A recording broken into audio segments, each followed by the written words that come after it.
My name is Shannon Molacavage. I am the Animal Resource Center summer intern for the wildlife theater shows at the San Francisco Zoo. We have 2 shows a day, one at 12 and one at 2:30. The one at 12 is usually our conservation in action show, more about conservation, what you can do in order to help animals in wild places all over the world. And at 2:30 it's the sensory safari show about the 5 senses we have and all the cool senses that different animals have. And there are no shows on Mondays. My favorite part is working with Harrison Edell. He's great mentor. I love being on stage because it's fun to see that people are learning stuff and that I get to talk about some of the coolest animals that we have here at the zoo. Now for this next part, I'm going to need someone from the audience, a volunteer, with a super good sense of smell. How about right here in the blue shirt? Come on up. So you say you have a good sense of smell? Mm-hmm. All right, well, I got to warn you, Tyler, and everybody else in the audience, that humans, compared to other animals, don't really have a good sense of smell. So if you take all of our olfactory receptors and you stretch them all out, they are about this big, the size of a stamp. Now, if you take all of the receptors in a dog's nose and stretch them out, like your dog's at home, they are about this big, so about the size of a postcard. So a dog's sense of smell is 50 times bigger and more than 1,000,000 times stronger than our own. So, Tyler, you ready to sniff out or test out your nose? Okay. I'm going to blindfold you, and I'm going to bring out 3 different things to smell, and you're going to tell me what you think they are, okay? Mm-hmm. All right. So go ahead and take one big, deep breath. What is that? What do you think that is?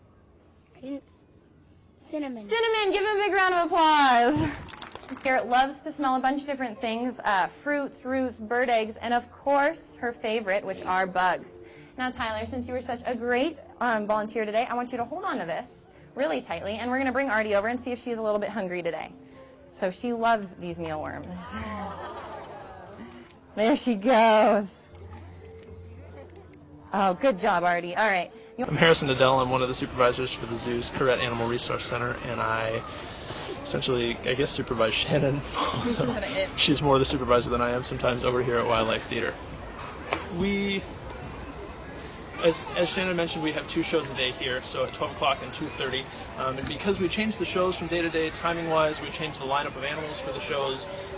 It's a different show each time people come to the zoo. It's a repeatable experience. It's something that they can do again and again and see a different collection of animals and hear a different spiel every time. And a lot of the animals are trained to do specific behaviors. So if it's something simple like a porcupine making their own entrance, or something complex like our eagle owl flying over the audience and flying a specific pattern, we try and do all of the training in our off-season since we only do shows during the summertime. So in the fall, winter, and spring, we have time to train animals for specific behaviors. And then once they're on stage in the summertime, they're usually pretty ready to go. So this particular behavior, this particular porcupine, I should say, does a couple of different behaviors. She does a spin behavior and a sit-up behavior so that people can see her quills all over her body, see how big she actually is when she sits up on her rear legs. And training her to do her own entrance onto stage was one that is still pretty tough for her. She doesn't do it perfectly every single time. There are days when she gets out onto the fence and looks at the audience and kind of just stares at them and tries to figure out if she feels like doing it. Hey, right here. Come here, Sass. She just woke up. She's a little nervous. And then there are other days when she can't wait to get to the box, and she beats Shannon to the box and is there before Shannon even gets there with the food reward. So from day to day, the shows are pretty different based on the animals' moods and what they're doing. To do that well. So this is our board at Wildlife Theater that shows us everything we need to know about everything here in backstage, what we're doing, but it's actually top secret information. You're not allowed to show that to